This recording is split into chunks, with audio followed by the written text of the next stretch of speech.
Oh, I am spectacular. I am So just spectacular. It's just the two of us today.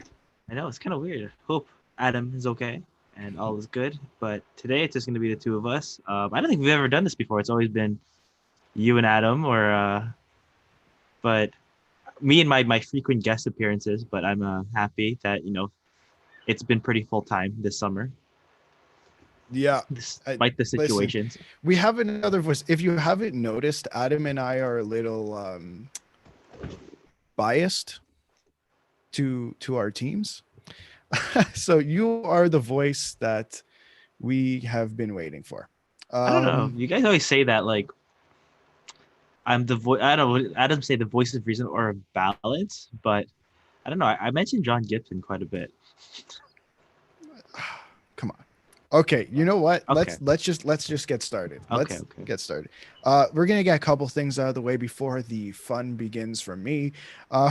Number one, and I know Daniel probably wants to say something. And I think we've talked about before. Bob McKenzie Hmm. is semi-retiring, if that's what we're gonna call it. Yeah. Yeah. 40 years he said in the industry, and what I loved about it. Shout out to Ryerson University program, our program actually, journalism, graduate of 1979. I'm really happy that he's still going to be around, but it's kind of sad that he's not going to be there full time anymore. The few words I could say about Bob is I feel like kind of using the first name basis. We're close like that already. We're Not really. close with him, just like we are with Elliot and Jeff, because we're all Yes, on of first name course. basis, right? Yeah. He's actually been like a huge reason why I decided to go to Ryerson for journalism. Like he's just been that cornerstone guy, like the gold standard for me when it comes to NHL coverage, just like here and there and everything. His draft analysis, his work with the little juniors. It's everything that growing up a kid can hope for when you want to know more and more about hockey, like on the ice and out of Yeah. it. So, congrats to Bob. We're happy he's still going to be around, but we're still kind of sad that it's not going to be a full time thing anymore. Yeah, for sure. And the second thing, quickly, zero positive tests. Yes, thumbs Pat on up the back. NHL Pat on the back. You know again. who's looking real smart today? Gary Bettman. Yes, there's a lot of a few leaks here, here and there. We've talked about that. Yeah. Kind of get a few more pointers from that, but yeah, So I think we should get started. we will. Um, we're going live, obviously, in not even 10 minutes. The draft lottery is supposed to start. Um, and what kind of the plan is for today is we're going to look back, review what the outcome of all the play-in series were. We're going to look at the round one matchups, and we'll see who gets Alexis Lafreniere Or Yaroslav Askarov, if or they don't win, Yaroslav Askarov, depending win on the number if one pick. Yeah, yeah. If the Leafs get the first overall pick, we need Yaroslav Askarov. I That's who think we've been so. missing. Speaking of, should we start? Should I just go? Yeah, Should I just go? rip off the band-aid, Alex. Okay. So Leafs versus Columbus, play-in series, quite quite upsetting. They lost last night 3-0 in a in a series deciding game 5 against Jonas Corposalo. It was back in net. When was the last time before this year anyone talked about Jonas Corposalo? NHL video games. That's the answer. Yeah, or Columbus taking. I don't know. I think the one story I always remember that with him was that because Columbus already took Oscar Dansk 31st Yeah. overall in 2012, and then they're like, "Let's double dip and get another goalie like the first pick of the third round." And I'm like, "All right, we'll see where that goes." And then suddenly, this guy emerges. The team last night, and I'm not even going to get into game 3 or game 4. If you haven't seen game 3 or game 4, it was an absolute nightmare for Leaf fans. I think everyone was having heart attacks left, right, and center. Game 3, up 3-0 in the second period. 1, 2, 3, 4. Columbus comes back, beats us in overtime. In a span of 10 minutes, it felt like I was back in 2013 again because I love being 13 years old. Oh, Um, flashbacks. awful flashbacks. 3 goal leads. You hate to see them. Game 4, Columbus up 3-0, 3.5 minutes to go. 1, 2, 3. Just, I thought I was going to die. The Leafs were literally just putting the pucks in the back of the net. Austin Matthews with a great goal in overtime. Dirty dangles, put him in the back of the net. Just Austin Matthews esque. Game 5, deciding game. You come back from a down 3-0. Jason Spezza had to fight for you last game because you're just an absolute joke. Yeah. How do you get your 37-year-old fourth line center who came to Toronto because he wanted to win a cup, not to known to be a tough guy at all, and you get him to fight? Where was Kyle Clifford in that situation? Like that was kind of I inexcusable. don't know. I don't know. It's inexcusable that anyone let this man fight. I don't care who you are. If you're making $700,000 or if you're making $11.634 million, you do not let this man, 37-year-old man, fight. That's just that's a maybe a pet peeve. I don't know. The team last night looked like an absolute joke. If I'm being honest, they've looked like a joke the last 3 games. How do you disappear for 55 minutes? I was surprised too. Like, where was that momentum? I was kind of Nowhere. looking at that, like Nowhere. that last 4 minutes. I was joking with my sister that in Game 4, it's like it's like they procrastinated the project to the end, and Yeah. they got it done. But at the same time, I'm really lucky. Like that Nick Foligno penalty. I know that guy complained about it, but whether or not Riley pushed off, we don't know. But what I kind of found with like Game 5 is like you had that momentum going in, like get better shots on net.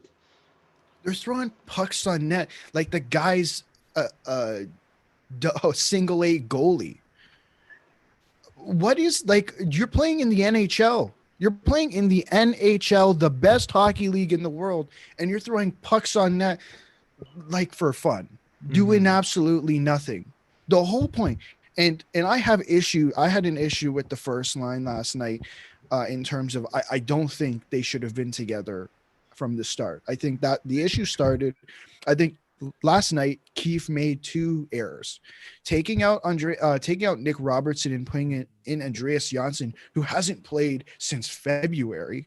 We're Coming in going on cold, six yeah. 6 months without playing an actual NHL hockey game.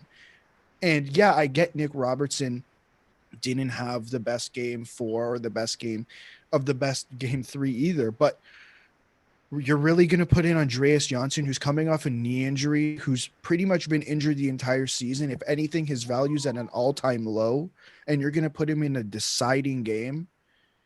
It made no sense to me.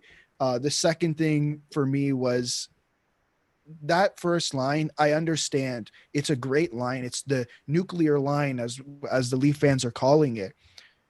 But you made that second line look so vulnerable. You're playing William Nylander, who's a great player, not a center. Never been a center. Mm-hmm. He played center in Sweden. Never played, rarely played center with the Marlies.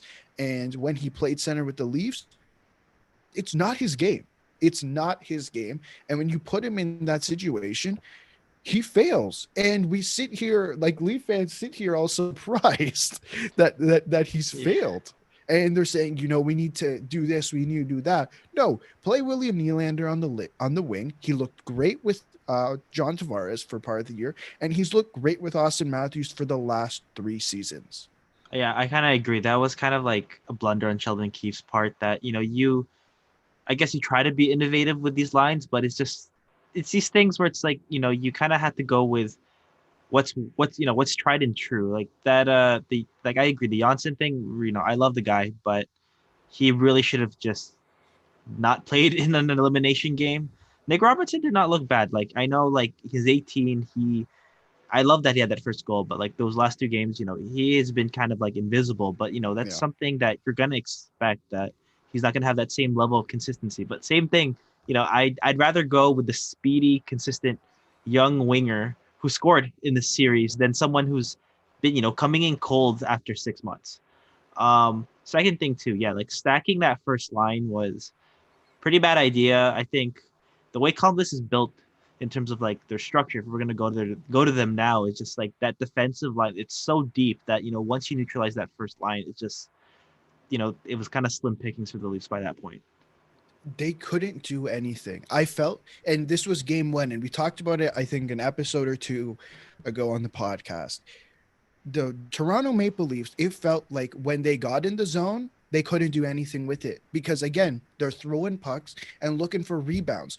When was the last time this team was good at that? The JVR is not sitting in front of the net no more, No. guys. Open your eyes. You have Austin Matthews on the side. You have John Tavares can sit in front of the net if he wants to, but John Tavares should be scoring goals. Did not look good at all last night in terms of putting the puck in the net. It's great that he had chances. And now that I bring that up, I love, I'm very, and Adam's going to pick on me for this. The whole analytics thing. In terms of analytics, it's great to use as a starting point, but to come out and say you had a 2% shooting percentage, a shooting percentage of 2% on 5-on-5 is for the entire series is absolutely ridiculous. And to use that as an excuse, as an excuse, again, I feel like we're all just trying to come up with excuses. Where John Tortorella came out today, was talking about apparently media is ripping on Sheldon Keefe. And listen, Sheldon Keefe deserves some blame for last night. He's not the only person who deserves some blame. I think there's blame to be thrown around to every single person on that team except Jason Spezza. And Mike, if Mike were on the podcast, he'd tell me that Jack Campbell deserves nothing. Jack Campbell, because he sat on the bench. He showed up. Second best player last night. he showed up for his position. Did his job. But man, the team and the biggest thing coming out of the Mike Babcock firing back in November was that this was going to expose the players. This firing was going to expose the players, and it did exactly that. Well, for me, it did. And I know, and I know other people are going to find other people to blame. At the end of the day, this team did not show up in game 5 and did not show up for 55 minutes in game 4. It's that simple. It's really that simple. And if you're trying to find an excuse and put all the blame on Keefe or put all the blame on Dubas, we're just coming up with more excuses again. The one thing the Mike Babcock firing was supposed to do was put the blame on the players. I'm fine with doing that. I'm fine with saying, hey, John Tavares and Mitch Marner looked invisible. I don't want to see Mitch Marner pretending or actually setting up on the point for a shot. When was the last time we ever talked about that? Mitch Marner having a good shot? Never. Never. Cody Ceci takes one more shot from the point and misses 10 feet wide. I'm going to lose it. I remember reading about that when people were like, it's 4 minutes left and then 2 minutes left. And like, you're still rolling out Ceci and Marincin. Oh my God. On these offensive rushes. Why? Again, that's another guy I think Keefe made a mistake with. Sorry, Martin Marincin is not should not be on the ice during the playoffs. You have a capable player. You trusted an 18-year-old Nick Robertson, but you can't trust Rasmus Sandin, who at the end of the season when Riley and Muzzin were out, you trusted. It seemed I think he did a fairly good job. At the beginning of the season under Babcock, he got roughed up a little bit. And I think it's exactly what he needed to go back to the AHL, play 30 minutes a night. And I don't understand why Marincin was playing.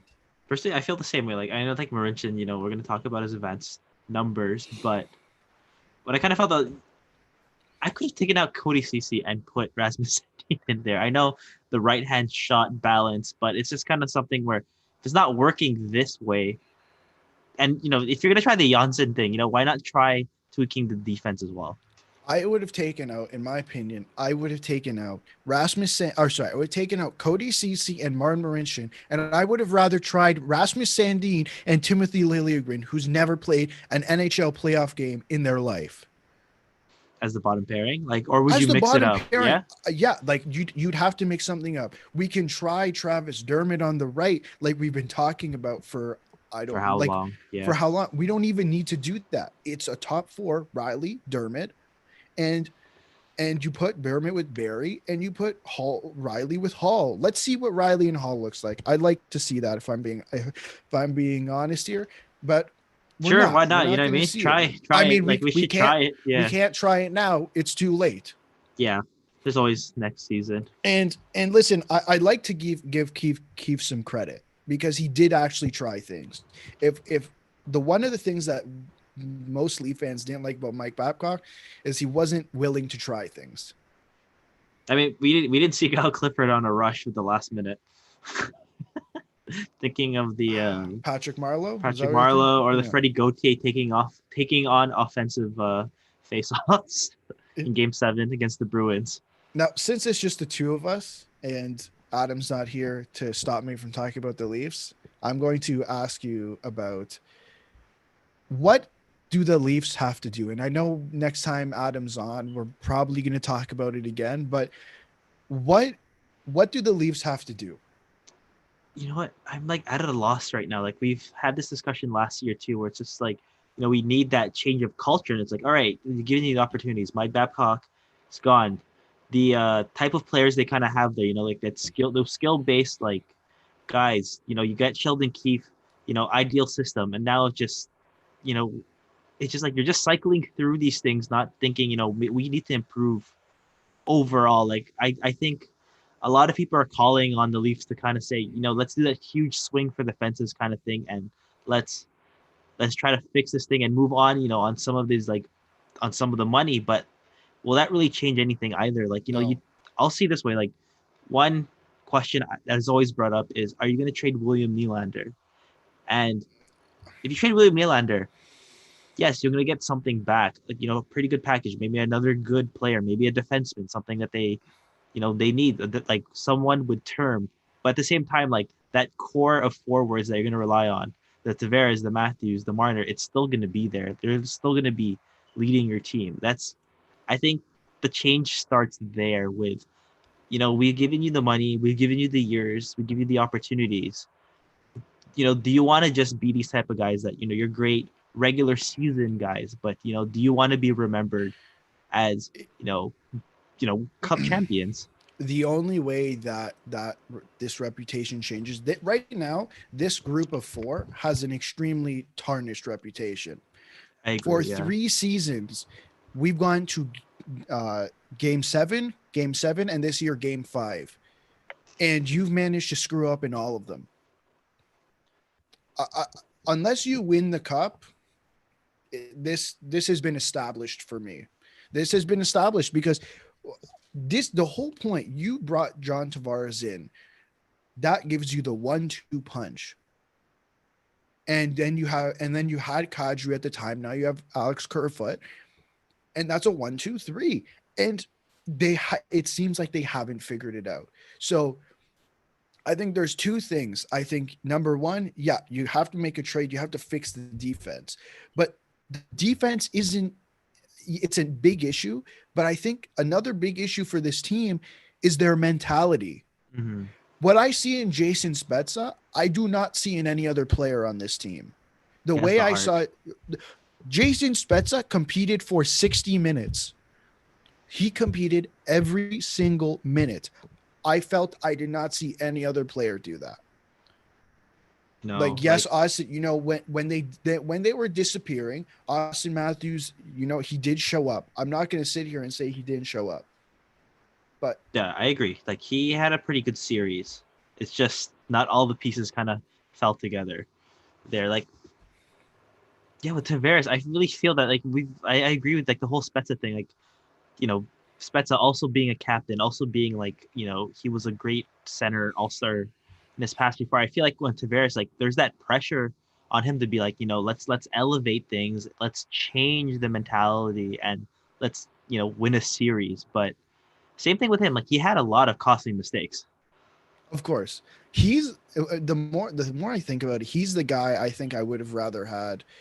And And Mike and I were talking about this last night. Mike called me last night, and I go, Jason Spetz is the guy we should have had for 4 years, under a 3-year contract, the Patty Marleau contract. Patty Yeah. Marleau's great. He said Patty Marleau taught us the fundamentals, but that extra oomph, that extra, hey, this is a playoff game. Stop, like show up. Hmm. Like this isn't a time to slow down.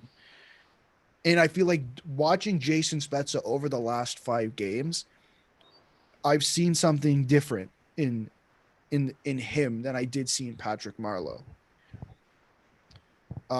Last thing, I guess we should probably move on from this I from know it's this hard to move on series. from this.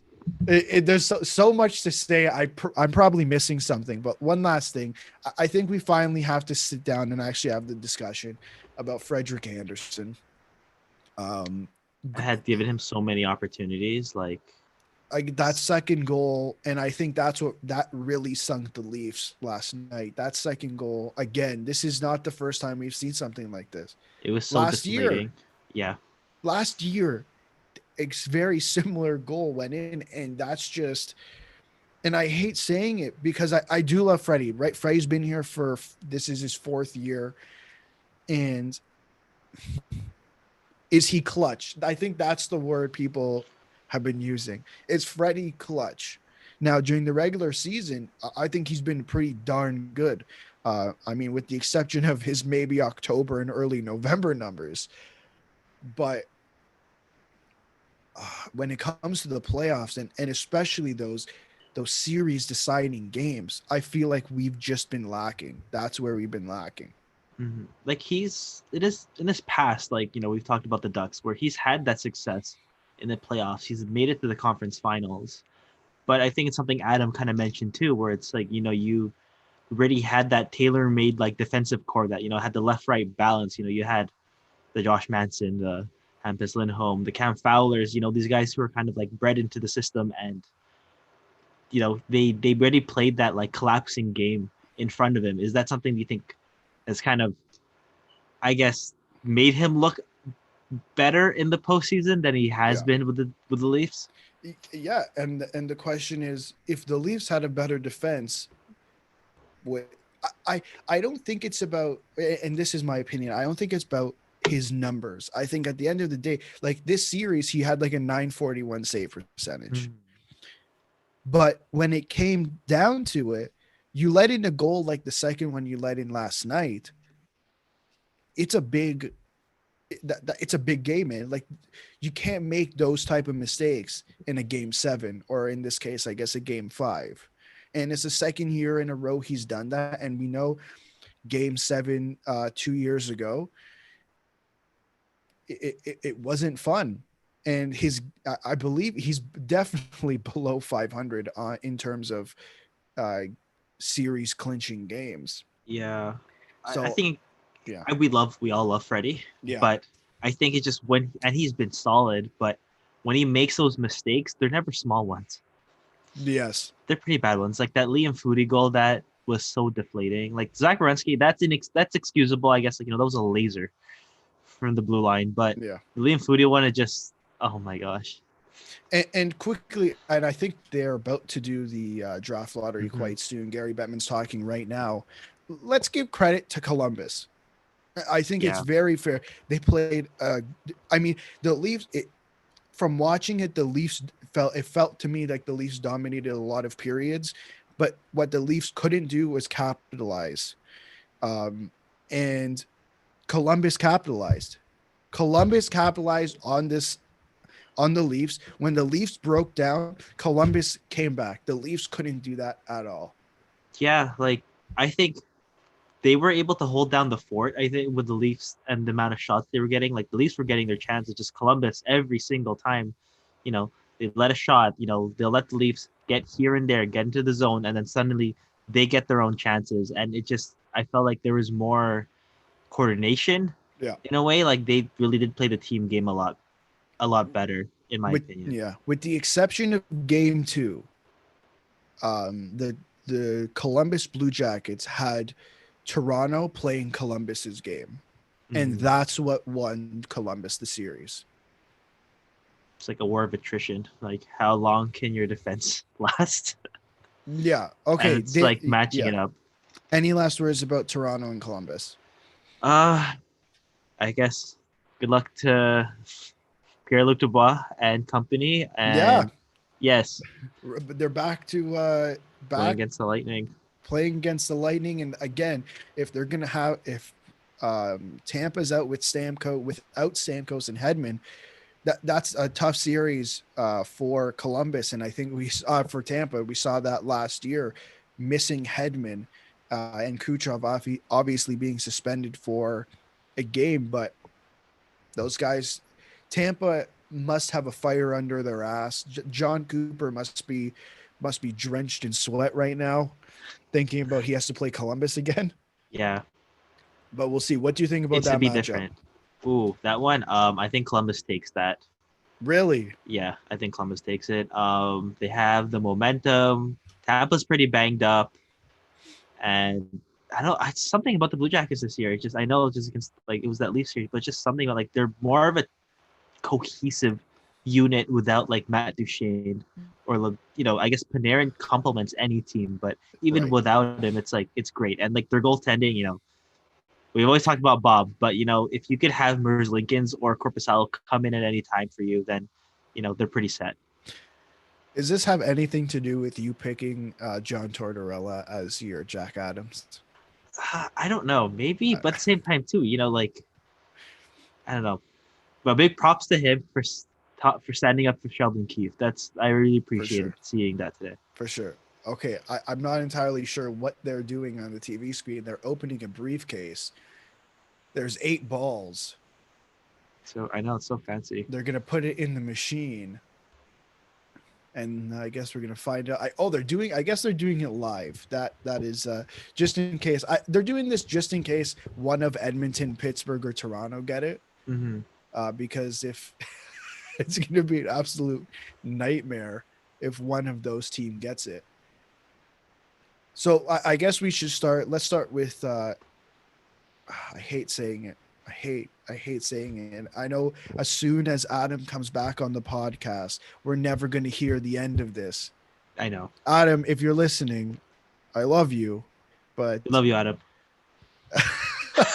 I don't know if I can. I don't know if I can hear about Montreal. I might get a little upset. But the Montreal Canadiens somehow did it. Adam would say I called it from the beginning. Adam did. Mm-hmm. They beat the Pittsburgh Penguins in 4 games.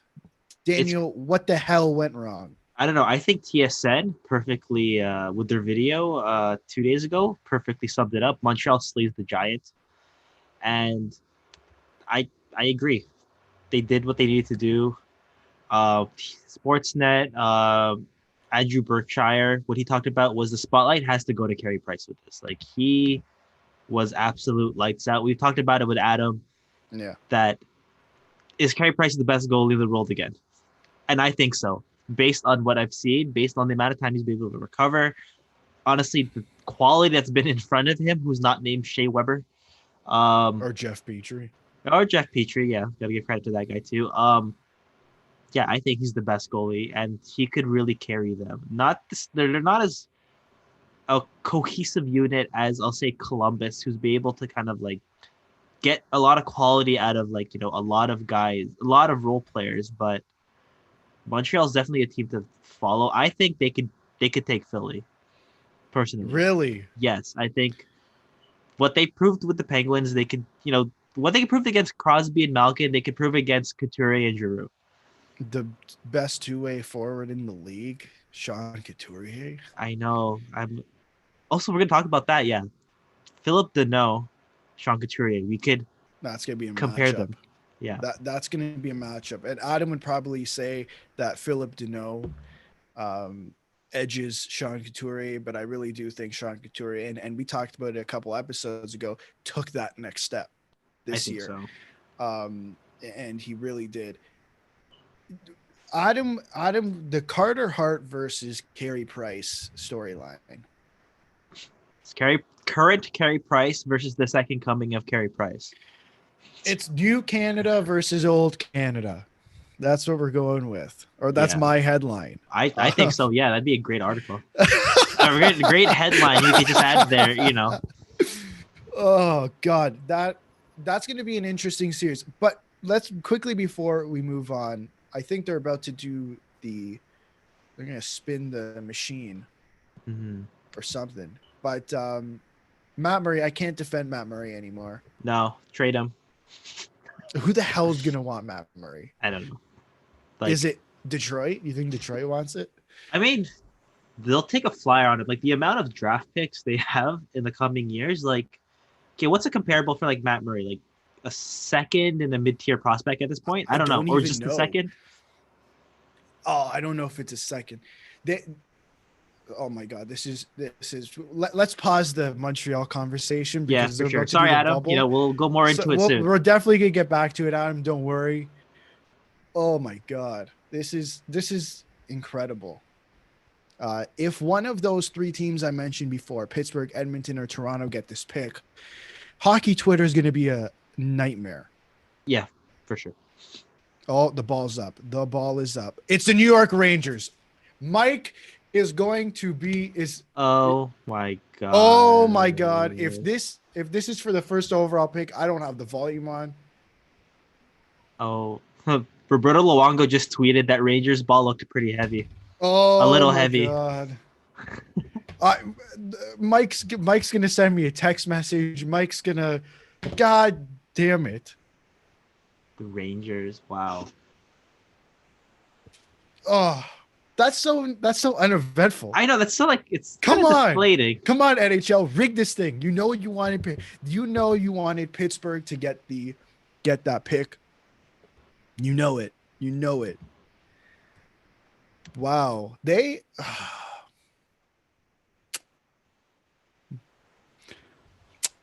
Mike. He's gonna send Wow. us. Mike is gonna send us a video.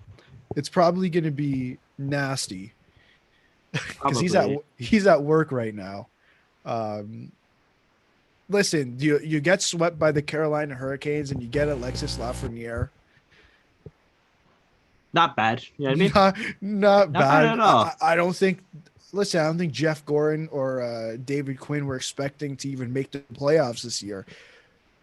I mean, getting swept. I don't know how much experience your young players are getting out of that, but considering that someone like Artemi Panarin kind of looked invisible to me, now you get Alexis Lafreniere. What does that do to your team? I think it's huge. I think we've talked about it before where the Rangers are kind of I think I said like, they weren't expected to make it this year and they're a bit on that retooling kind of thing, the accelerated rebuild. Last year they got Capo Caco. Vitaly Krutsov, I think looks amazing right now. I think he's going to be amazing for them in the lineup and okay, this is the one thing, getting Adam Fox, pennies on the dollar. Yes, yes, And it's still kind of like goes to show how good Carolina is on defense to kind of trade that kind of player for what a second and 2 second round picks. yeah. That's comical to me, but it's something that the Rangers, it's a big piece. I think they're going to be a force again, and they already have like Shesterkin. We don't know what's going to happen to Alexander Georgiev, but that is going to be a complete team soon. Plus Panarin there for years to come. Well, so I just happened to pull up their daily face-off, and right now their top six is Artemi Panarin, Mika Zibanejad, Pavel Buchnevich. That's their first line. Chris Kreider, Ryan Strome, and Capo Caco. Mm-hmm. Where do you fit Alexis Lafreniere? Like, I think, he's a left winger. You just signed Chris Kreider, who also happens to be a left winger, to an extension. Mm-hmm. You have Capo Caco, who, okay, maybe he's not that second line forward yet, but he's a second overall pick. Yeah. Now, the name that stands out to me in terms of wingers is Pavel Buchnevich. Sorry, just before you answer, Daniel, Sportsnet put up projected lines for the New York Rangers. Actually has Lafreniere on the second line with Strome and Kako and moving Chris Kreider down to the third line. Oh yeah, I was actually kind of thinking that too. More of like, I guess his style of play. Okay. You could be in that bottom six or like a top nine role where he's still gonna be that thrashing guy, but he still gives you that secondary scoring. But he's going to be making a Yeah, hefty price to be a third line player. I don't know what the justification is on that one. Now, Pavel Buchnevich is an RFA at the end of next year. Is that a guy? Like, I don't want to sit here and say trade Pavel Buchnevich. Let's see what it like. Mike and I were talking last night about Alexis Lafreniere, and the expectations are extremely high. yeah. What if he's not ready? What if he's not ready for a top six role? I think that's okay with the way the Rangers are. I think Absolutely. yeah, it's gonna be no problem. Like Yeah. this year, we saw with Jack Hughes that he was not ready. I Capo would, Caco was yeah, not ready. I wouldn't trade anyone yet. Unless you're No, in cap hell, which let me pull this up. I don't think they're in cap hell. They have for next season 13 million in cap space. They have to re-sign Georgiev. Oh, maybe they are in a little bit of cap hell. Anthony D'Angelo and Ryan Strome that with 13 million. that's a Now lot. that definitely puts them in a tight situation, knowing the raise that all three of those players can get. What I kind of look with this team is they have an embarrassment of amazing wingers and guys coming up now. But are you really gonna keep on going with Ryan Strome as your second line center? Then you have to trust one of Philip Chittle. Chittle. I don't know how to pronounce Chaichel, that. Chittle. Chaichel, It's okay. And Brett Howden. Or you can go with Greg McKegg. I think he still plays center. former Leaf Former great. Leaf. Yeah. They traded him for Zach Hyman. I remember that. I'll take it. I'll take the trade. So yeah, those are the guys that you're looking at to play second line center. What do you do with Ryan Strome at that point? It's a tough situation. I'd imagine we're gonna get a video for Mike, but let's move on. Let's get back to Montreal. This is insane. When Adam comes back, we'll definitely be talking a lot more because he will definitely have an opinion on that. He already sent a message in the YouTube comments saying no. He does not want the New York Rangers to get the first overall pick. Let's get back to Montreal. We talked about it before. I can't defend Matt Murray anymore. And this No, was an interesting question I asked Adam. What happened? Was it Pittsburgh was poor, or Montreal was the better team? I think Pittsburgh just I don't know. It might be kind of like the same storyline as Toronto. It's just they Yes. underachieved, and I think it just the first loss got to them, and it kind of just I don't know. It kind of like shook them in a way. Like like they gave what they could on Carey Price, but that's inexcusable. With the exception of Nick Boustead, you had a healthy team. You had the wingers you went to get out. I forgot how much they gave out for Jason Zucker. Like Kalen Addison in that a first rounder, and I guess the contract of Alex Galchenyuk. But Yeah. at the same time, this is a guy that you pay a premium for him, and he didn't show up. Evgeny Malkin, I think we talked about it that if he shows up, it's over for the Canadians, and he didn't show up. Sidney Crosby was Sidney Crosby, but he's not playing defense. That defense was good, not great. Matt Murray, he shouldn't. I think Tristan Jarry, I already called it. I know they went with the experienced guy, but after that first game, I think they should have gone with Tristan Jarry throughout the whole series. Yeah, they made a mistake. Mike Sullivan definitely made a mistake there. What the hell do they do? You stack up, you bring back Connor Sheary, you bring in Jason Zucker for the future. You bring in some Patty Marlowe, and Patty Marlowe is probably not going to resign. If anything, he's going to go back to San Jose or retire. what the hell do you do with that team moving forward? Because you still have Sidney Crosby, you still have Evgeny Malkin. For what they have and like the amount of term they have on all these guys, I think they're still just gonna try to stick with it.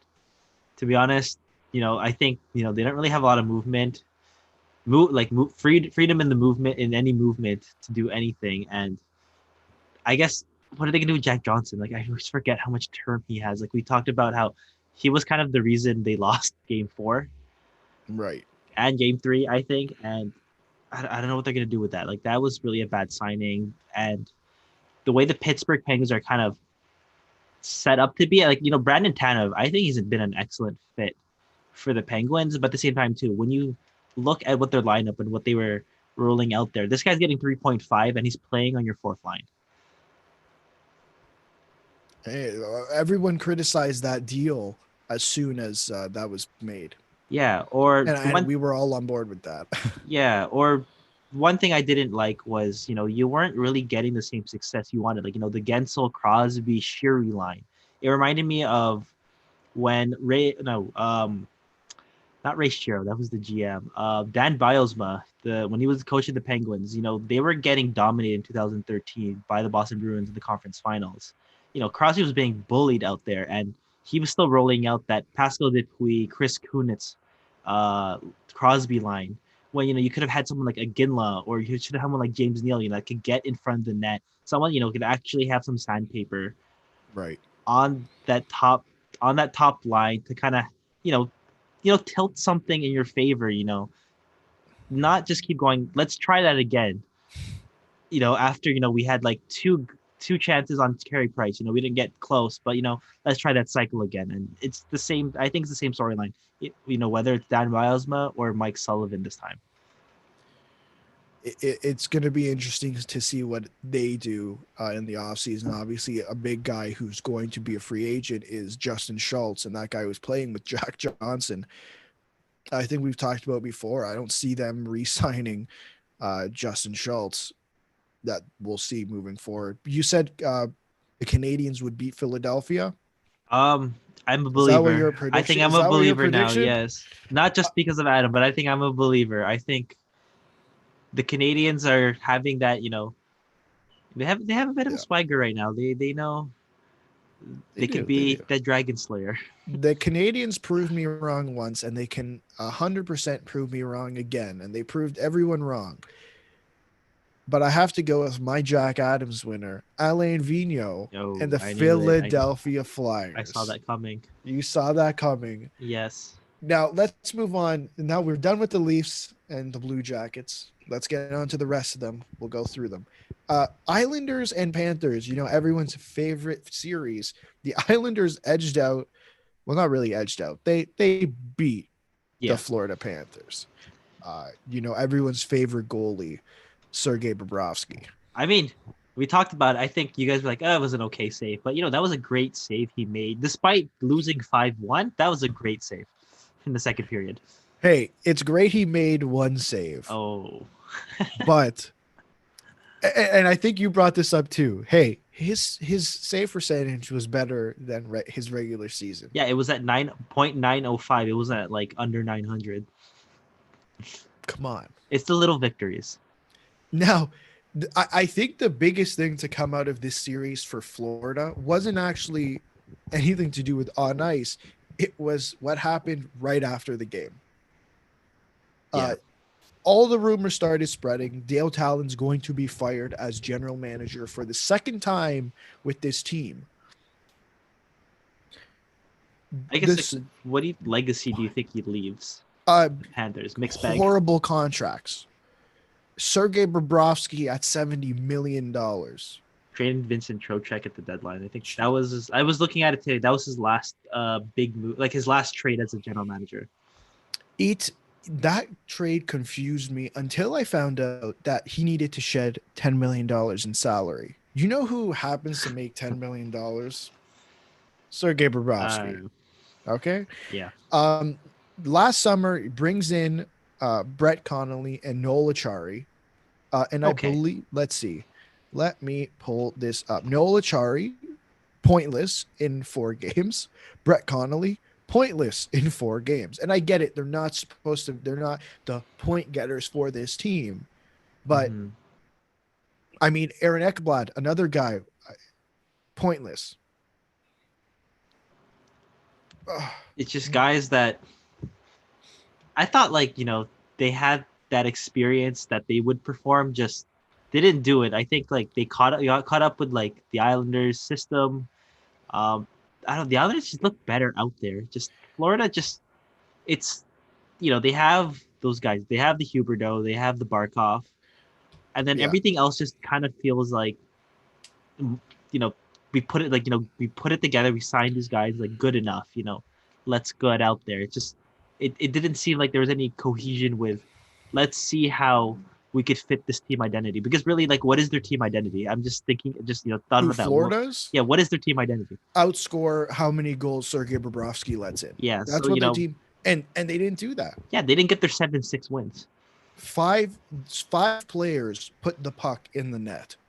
5. That's bad. They got outworked by the New York Islanders, who, credit to Barry Trotz, because we've talked to him a lot, and we all thought it's gonna, or in my opinion, I think it's eventually gonna might bite him in the ass when it comes to someone like Matthew Barzal. Continues to prove me wrong. Yeah. But man, like, what the hell is Matthew Barzal gonna get in the summer?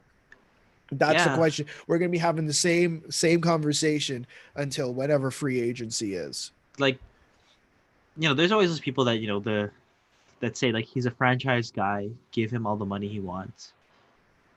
But is he in that category already? Let's just be clear. Like, I don't want to put it back on the Leafs again, but Lou Lamoriello. This is if I'm a Leafs fan, and love Lou Lamoriello, I'm watching how he deals with this contract, because this is the Matthews, this is the Marner. Well, I wouldn't put Nylander in there. This is the Matthews and the Marner contract. How he handles this, that is how he would have handled Matthews and Marner, in my opinion. Yeah. Do you think what we talked about before, like, is it the system that's gonna like push him out, or like, do you think long term he's gonna stay with the Islanders the way they are? I think he could stay long term with the Islanders.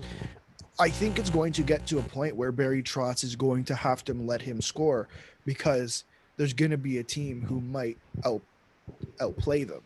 Yeah. That actually goes really far back. I just thought of this now. Okay. Me being in a lot older, be remembering when the Leafs won the cup. Yeah. Okay. I remember in 2003, this was the same situation with the Minnesota Wild. Jacques Lemaire, when he was coach of the Wild, he played that trap system that he brought from the New Jersey Devils, and he had Marian Gaborik, who's already emerging as a superstar. And this was the same situation. It's a guy that, if he had all the creative freedom in the world, we did see him with the Rangers. He had that 95-point season. He could be great. It just, injuries were unfortunate. But it's the same thing where it's, maybe this young guy who's emerging as a star is going to get frustrated and say, I don't want to be here long term.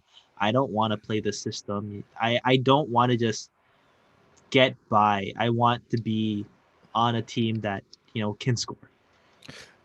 I think a lot's going to be riding on how the team does, how far they get in the playoffs.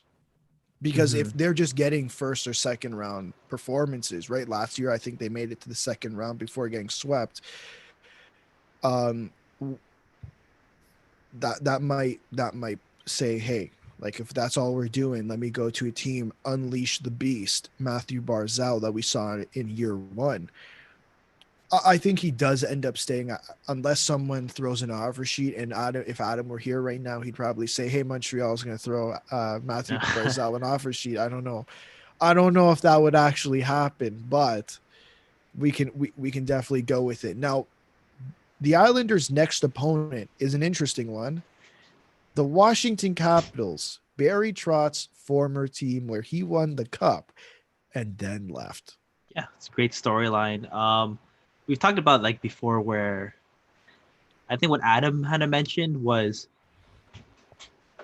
moving forward. Do the Islanders really scare you? Like, we we said Brock Nelson and Anders Lee after Matthew Barzal. Like, are these guys that are you gonna really be worried about it in your defensive zone? Defensively, Yeah, or like once they like get into the offensive zone, like on your defensive end, are you gonna be, you're gonna have the Matt Barzal, like, we got to worry about this guy, but what about Anders Lee and Brock Nelson or Josh Bailey?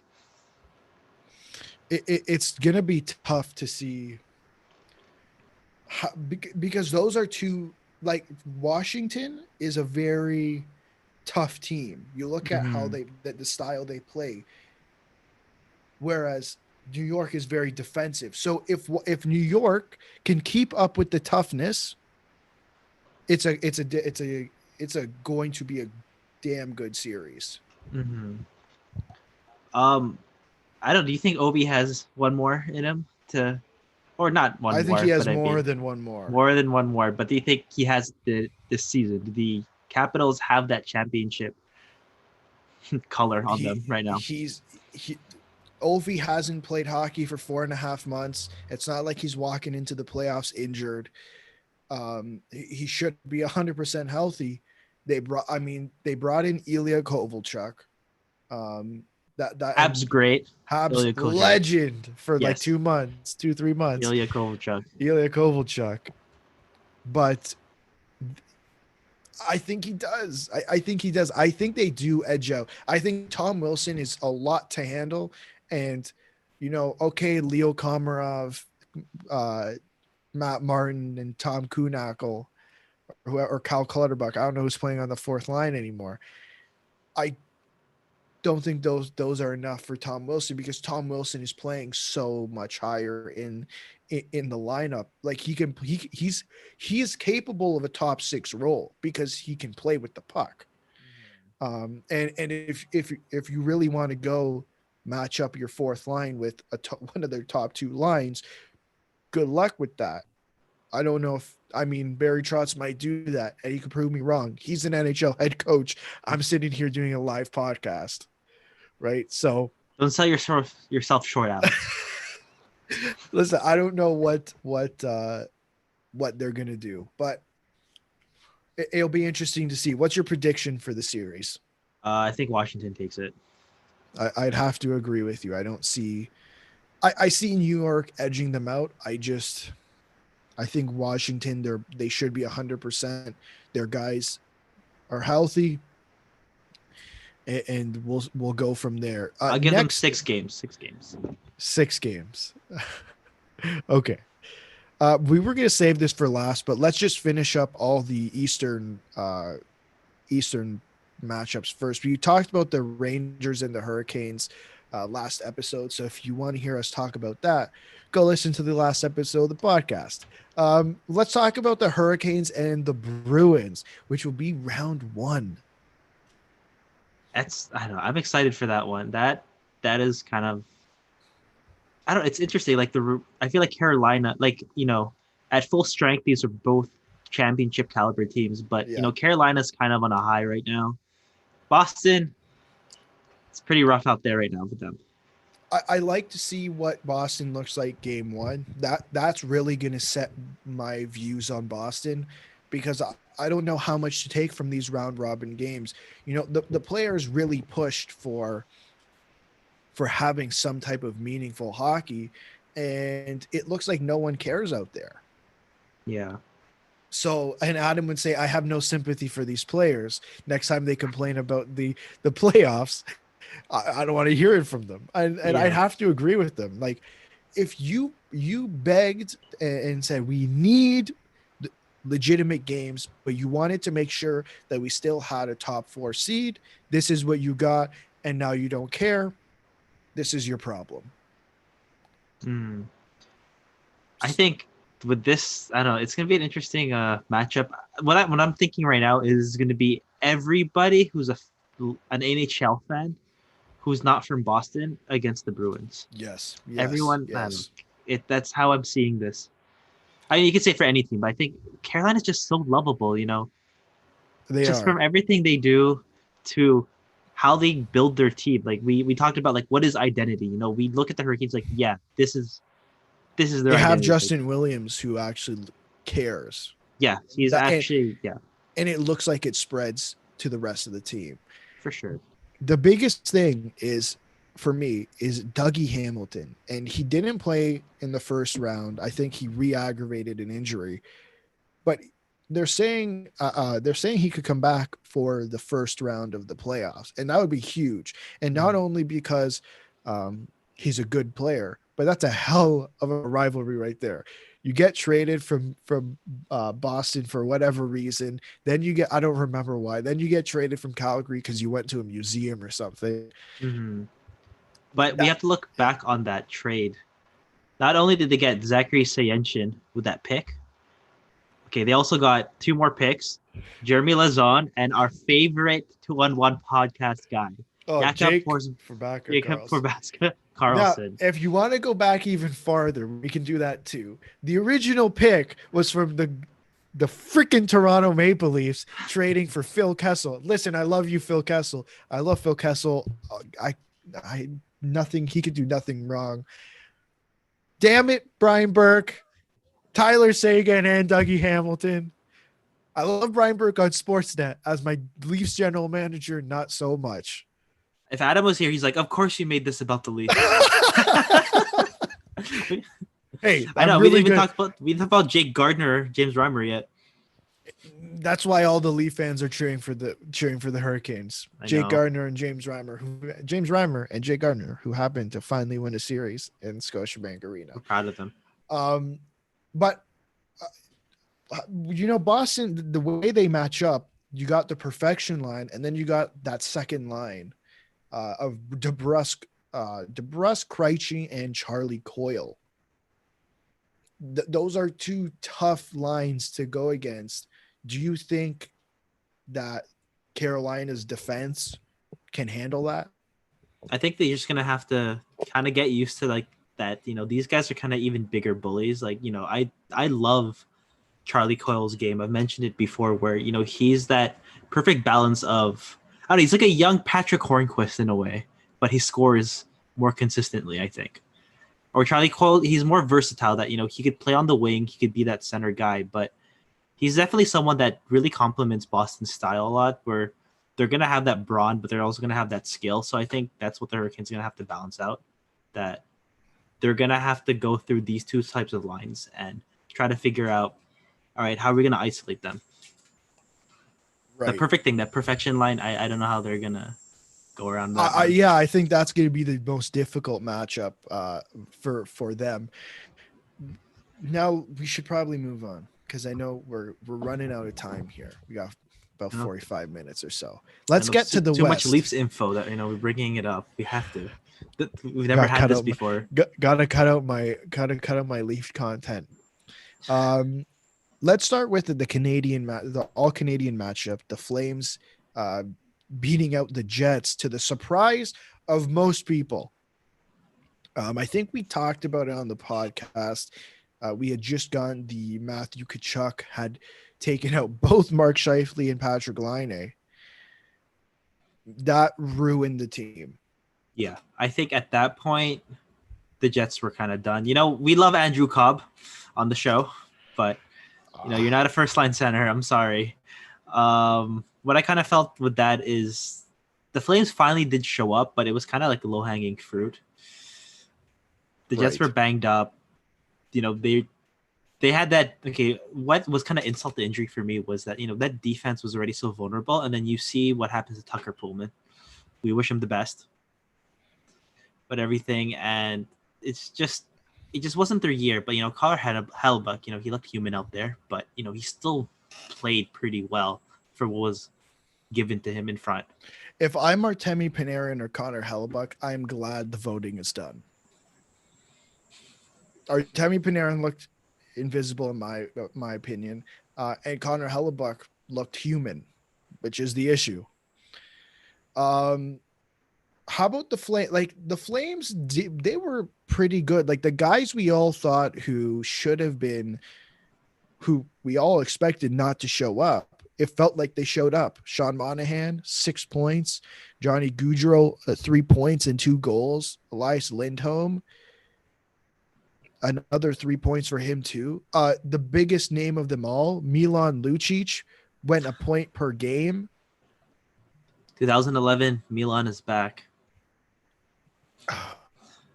My dad, my dad saw Milan Lucic.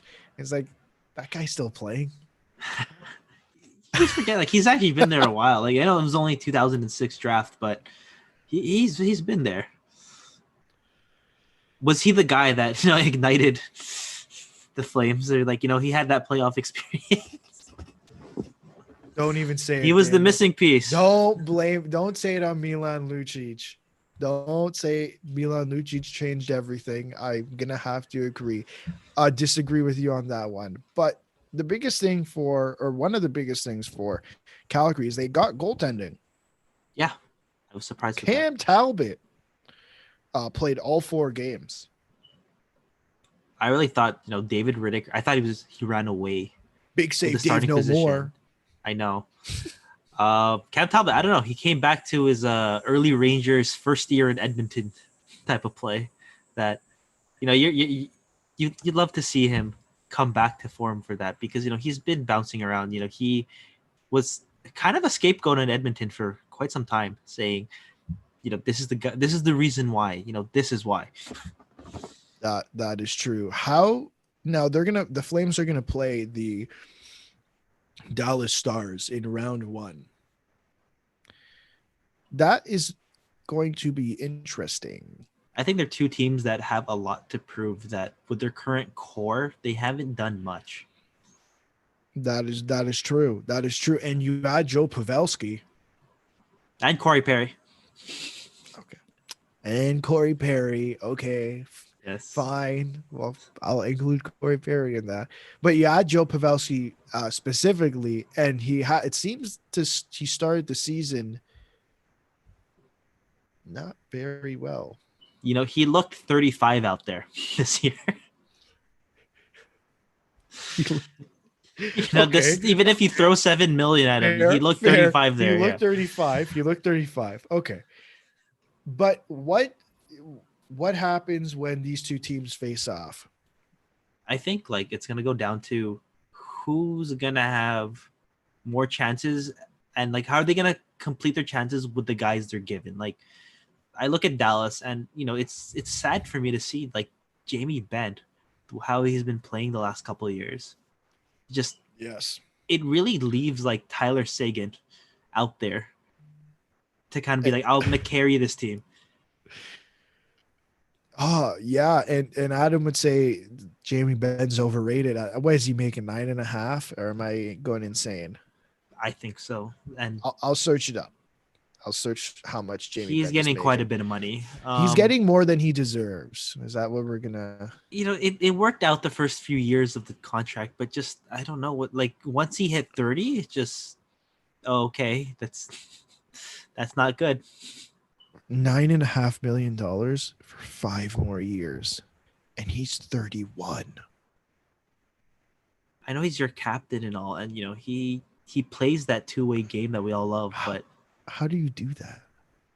How do you give the contract like that? I think remember that 1 year he had 88 points. At one time, that was he's had 89. Okay. He had 79 points in 13-14. Next year, he put up 87. Year after that, he put up 89. And then 69, 79, 53. And this year, he put up 39 points. And he was scoreless in 3 games. This in the play-on round. But not play-on, the round robin. Round robin. That's not good. For $9.5 million. So what's the outcome? Calgary, Dallas. I think Calgary gets this in 5 games.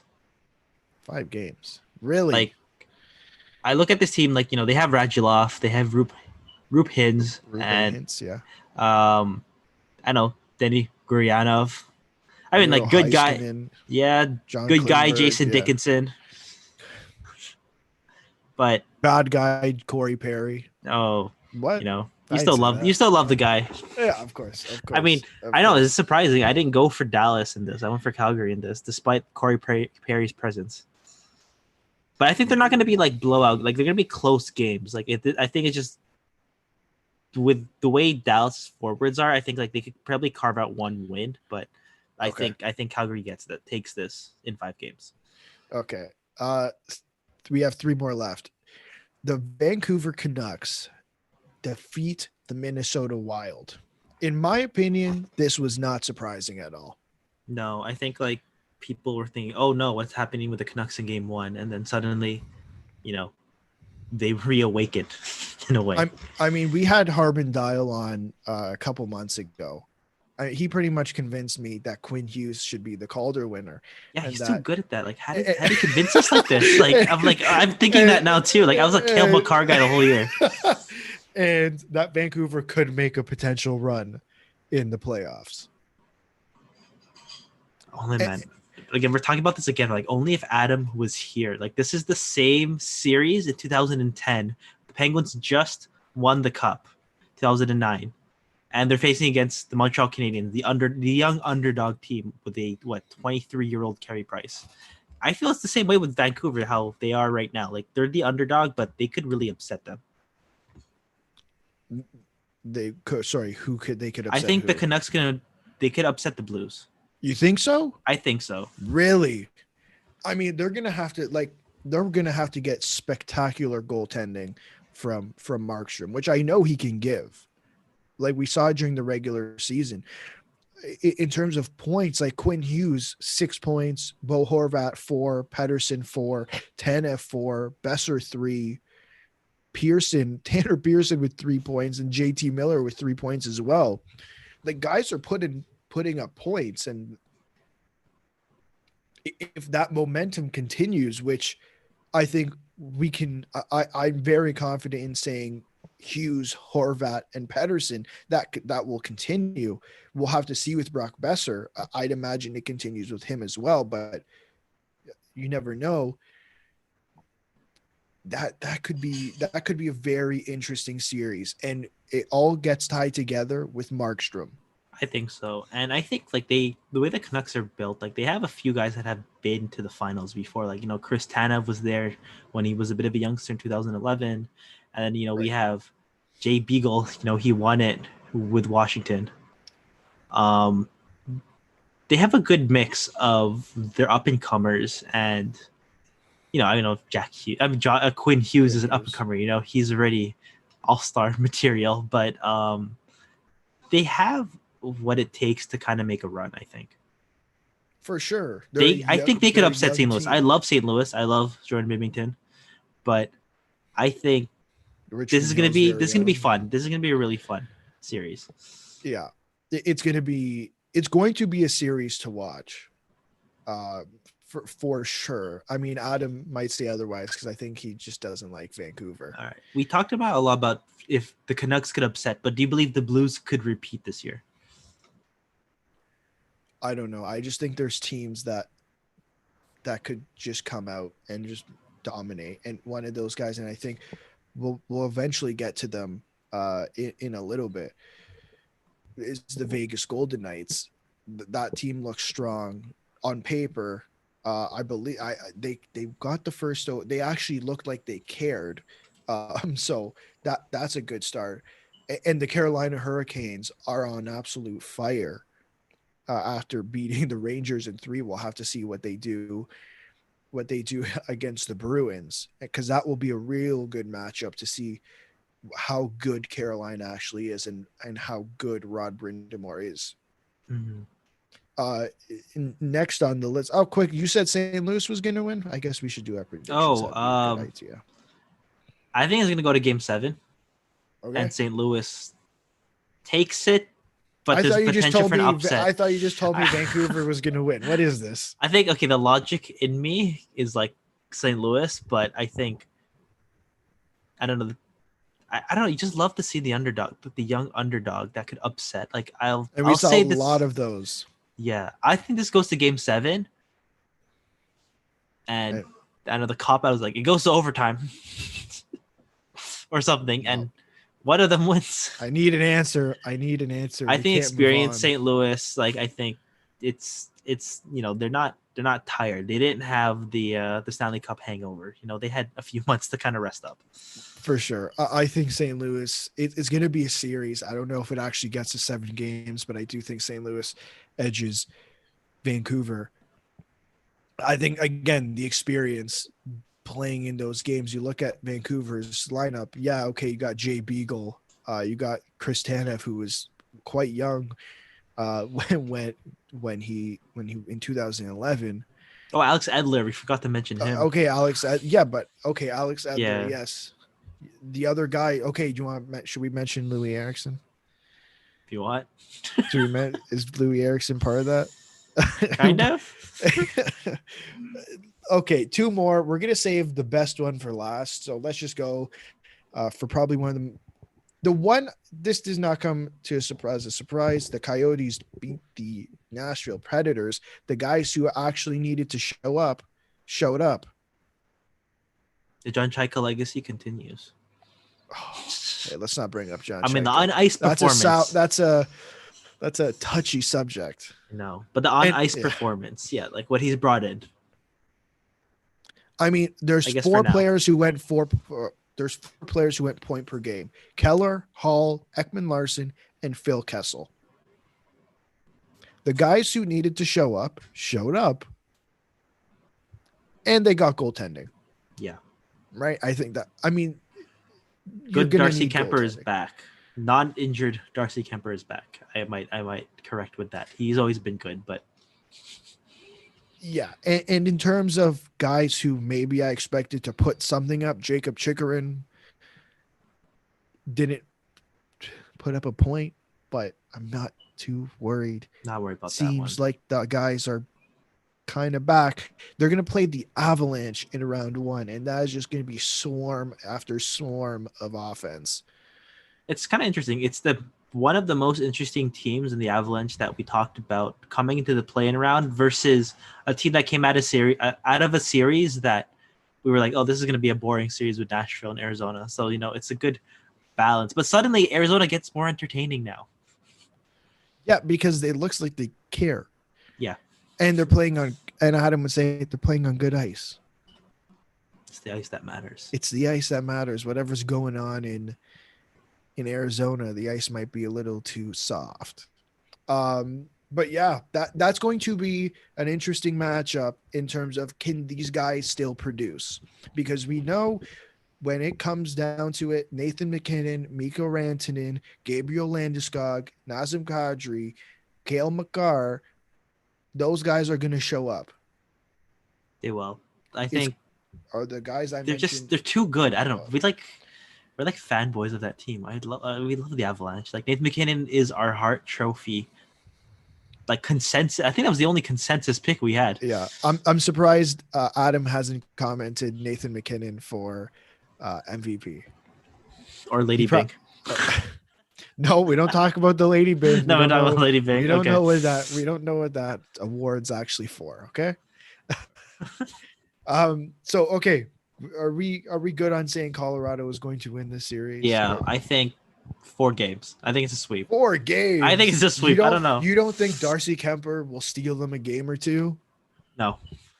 How about you? Watch. I bet they're good. I think Darcy Kemper steals them a game or 2. I do think that the Avalanche do come out on top. I think it's too much for Darcy Kemper, unless the rest of the team just blasts off. I can't really see it happening. We had to save this matchup for last simply because it's so laughable. And I'm kind of right. I kind of called it at the beginning of the year. I don't want to brag or anything, but the Edmonton Oilers were defeated by the Chicago Blackhawks, and they did not make the playoffs. No. I'm just saying, I don't want to brag. I don't want to be the bearer of bad news. I might have been right at the beginning of the year. It caught up to them. Starting Mike Smith seemed like the wrong option. That was mistake number 1 right there. Josh Archibald on your first line. Sure, like why not? The wrong option. I get you can play anyone with Connor McDavid, and there's 2 players on the Oilers who are proof of that, and you can get paid for it. Zach Cassian, Alex Chason. Those guys got paid for playing with Connor McDavid. Don't pretend like it was something else. They got I don't even know. There's no depth. And I was on a podcast talking about it, about this specific series. They have experience. The Chicago Blackhawks have experience. And the person I was talking to said they have experience together. Yes, that's a very good point. And it seems like it's a factor in this series. Like, you look at Edmonton, what do they have in terms of experience? Well, yeah, that's true. The Penguins never actually won it with James Neal for as many years there. Andreas Athanasiou, he's only really emerged recently. It doesn't seem like they have, like, in terms of experience, what are we looking at here? Adam Larson went to the finals. Are we talking about Mike Smith and Adam Larson? Yeah. He went to the finals in his rookie year, though. He was like a healthy scratch for quite a few games. I guess, but again, you have, and this has to be the most embarrassing part. The Oilers had Connor McDavid. I believe he put up 9 points. Ryan Nugent-Hopkins 8 points. I think they were like the top 2 in points, and they still lost. Yeah, they can only do so much. Lost. I don't even know what the next thing for this team is, because it's embarrassing. Like, listen, I'm gonna jump on the Edmonton's embarrassing bandwagon, but the Leafs are embarrassing too. Pile these two teams together, it's absolutely embarrassing that they lost. It is awful. The fact that Josh Archibald is playing on your first line, that alone. Topic of the night. Josh Archibald. Josh Archibald. If I could say his name properly. That's embarrassing. It is. The Blackhawks, I don't know, just they were getting a lot of effort from, people you wouldn't expect. Like Calvin DeHaan and Connor Murphy were rock solid. And Ali Mata, that guy flew. Slater Cuckoo and Ali Mata. I know we joke about them being Norris misses, because they definitely should have been in the Norris ballot, but this is devastating. This is devastating for Connor McDavid. If I'm Connor McDavid, I'm not happy. It's like, what the heck's going on? It's like you've wasted what? This is year 7 or 8. I don't even know. Of him, this is year 5 or 6. It could be 6. He's 23. Yeah. And put up 9 points in 4 games, and your team still lost. It wasn't enough. I know, and Patrick Kane, wasn't exactly putting up insane numbers either for the Blackhawks. No, but they got points from They got points from different people. Playoff Taves is back. Jonathan Taves, 7 points in 4 games. Dominic Kubalik still looks like he's rolling from 4.5 months off. That's a guy who has 30 plus goals and had 4.5 months off and still came back rolling. Yeah, I think he was even better than before the break. It's an absolute embarrassment for Edmonton, but absolute. There's 2 teams. 2 teams pulled an absolute upset, and they need to be congratulated. The Chicago Blackhawks and the Montreal Canadiens. Yes. Not the Columbus Blue Jackets. No. I hate Leave me alone. Leave me alone. I already talked about enough about the Leafs, okay? I'm all over the place. The Chicago Blackhawks are going to face off against the Vegas Golden Knights. And former Blackhawks great, Robin Leonard. He was a Leaf for 2 minutes. I know. I remember that. I remember. Again, That's see, funny. I brought it back to the Leafs. I know. He's I'm still so being good paid at by that. them. That's funny. I'm so good at bringing it back to the Leafs. Absolutely amazing. What does this series look like? A complete team against a team trying to retain its former glory. Right.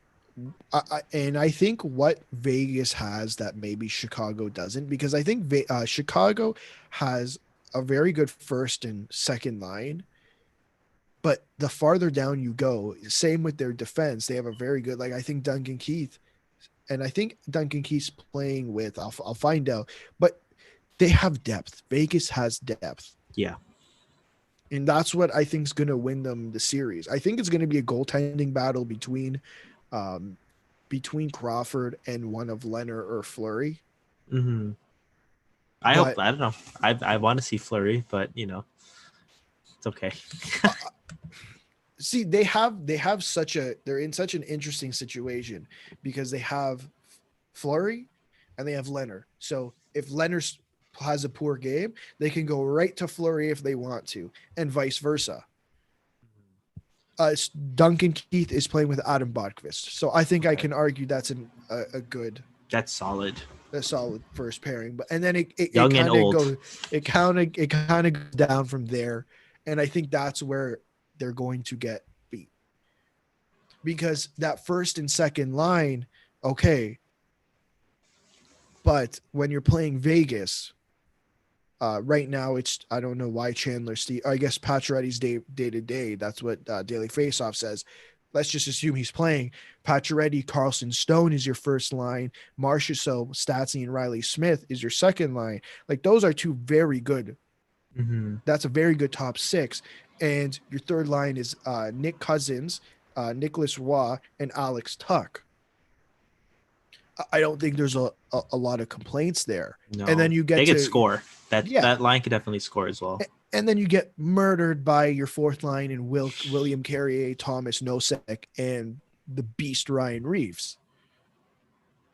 It's not going to be easy. And I think Chicago, because again of their experience, can push it as far as possible. But I don't think Chicago wins this series. I think they're going to get outlasted. Like, yes. I don't know. Like, okay, so like that third line, Drake Kajula has been pretty okay for the Blackhawks. But looking at it now, like Strome and Nylander, like these are their first postseason.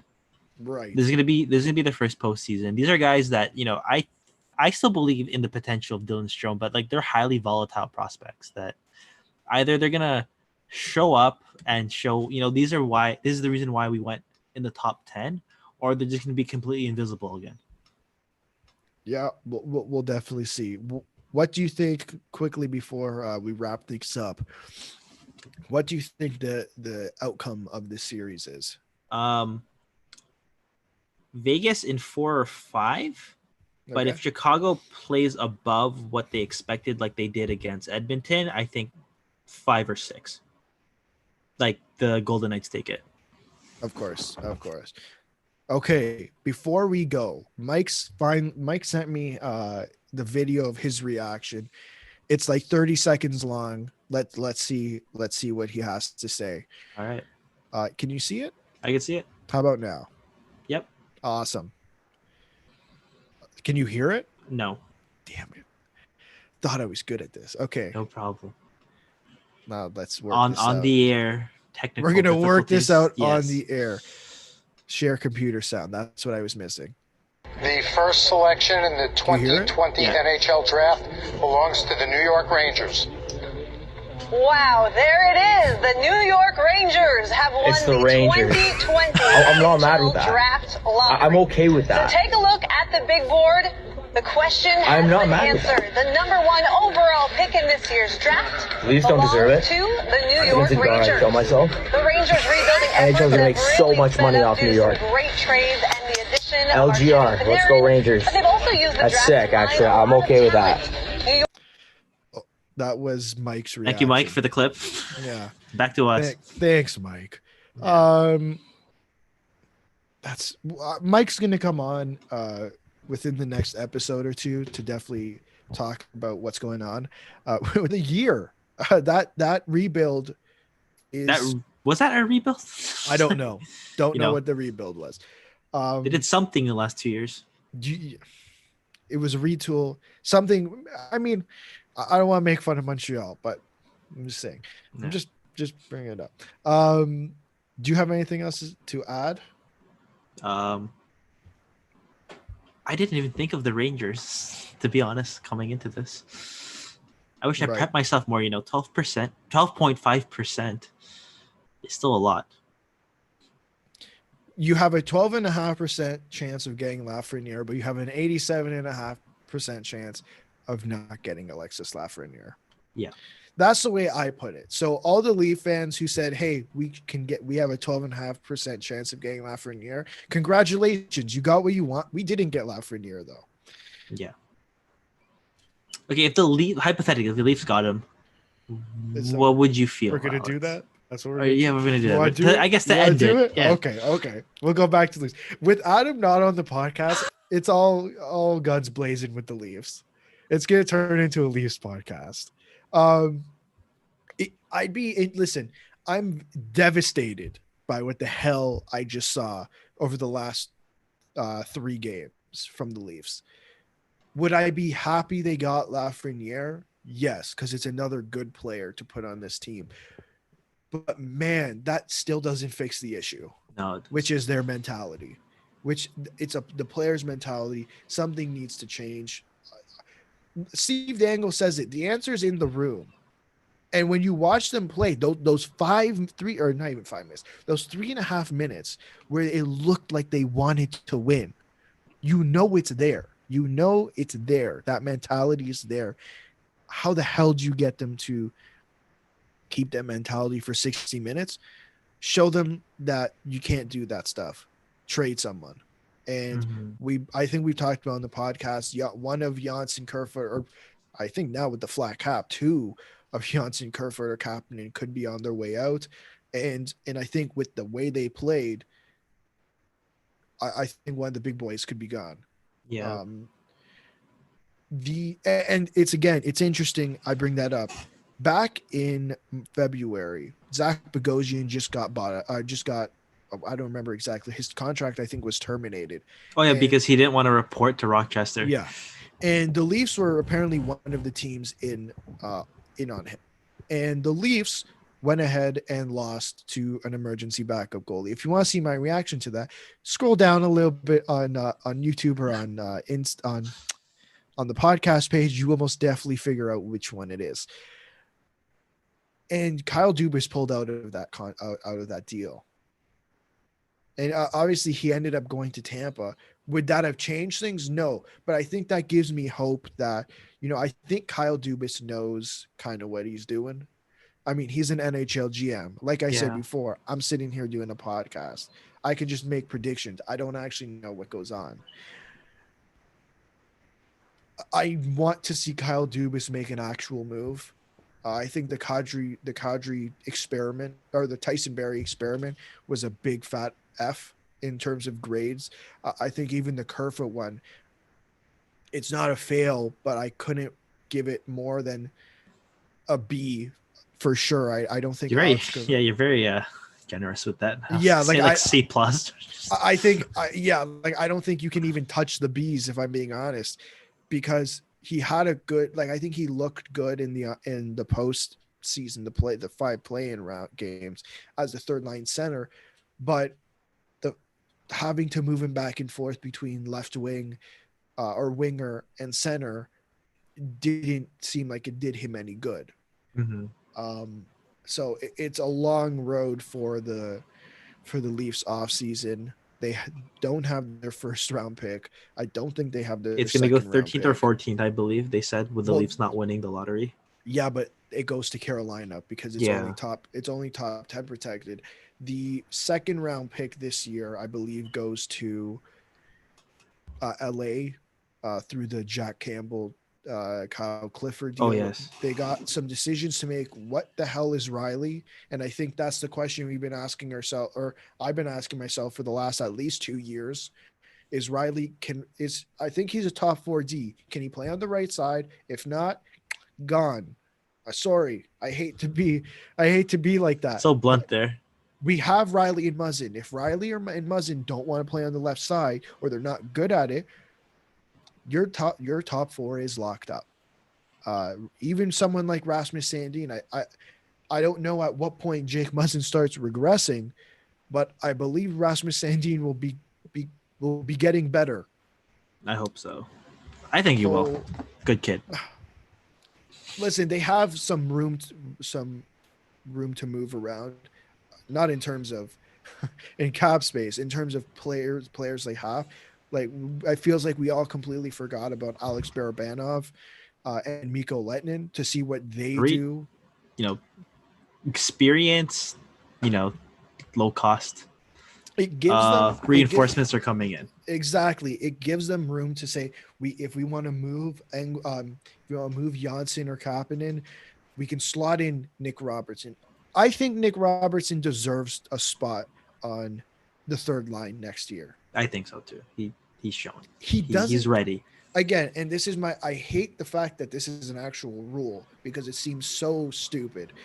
I don't understand why he has to go back to the CHL. He scored 55 goals. What is he going to do? What is he possibly going to do next year? He was over a goal a game. Nothing. There's nothing more he can do. He's gonna dominate the CHL again, and I don't think it's gonna do him much good. You know what he can do, Alex? He can play in the World Juniors. But for the US. Get out of here. I remember. Yeah. Get out of here for the US. Ugh. Yeah, that's all I gotta say. Do you have anything else before we wrap this thing up? No, other than that, I'm still kind of digesting the fact that the Rangers got it. But other than that, I think we've said what we needed to, and this was fun. For sure. Thank you again for listening to the 2-on-1 podcast live. We will be back later this week, Wednesday or Thursday. We'll figure it out. We'll talk. Make sure you check out. You're already on the YouTube page. Just hit subscribe. Make sure you come back. Check out our Instagram page. All this is going to be in the description. Check out the Instagram page. Check out the Facebook page. If you're listening to us on iTunes, make sure you leave a rating and a review. Spotify, just make sure you subscribe. We want you to come back. Subscribe. Yeah, subscribe. Leave a comment. I want to know what you think about the New York Rangers getting this pick. I want you to know what you think about the Toronto Maple Leafs playing like garbage. I want to know what you think about the Chicago Blackhawks and the Montreal Canadiens, the sweep of the decade. And we're only 6 months in, or 7 or 8. I don't know. Don't know what month it is anymore. Yeah.